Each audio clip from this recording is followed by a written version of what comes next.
Howdy partner. So you want to see how our Toja Grid Pergola has held up 1 year later? You're in luck, we're going to show you today.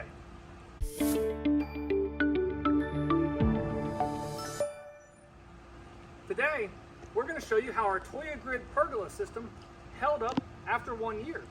You can come on and get a little closer.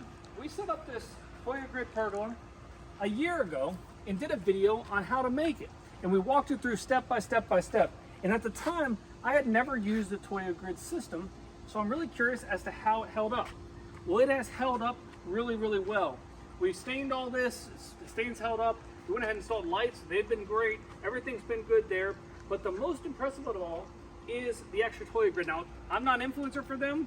They haven't sponsored me in any way, but there has been zero rust or corrosion at all on this entire system.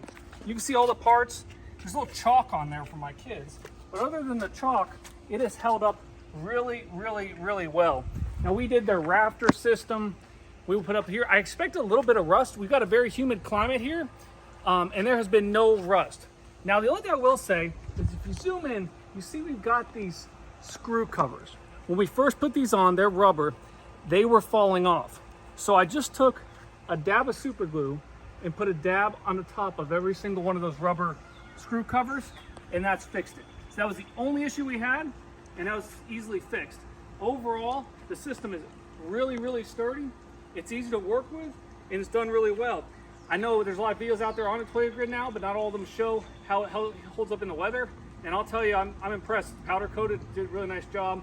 Very good system. So would highly recommend it if you're looking to do something like this.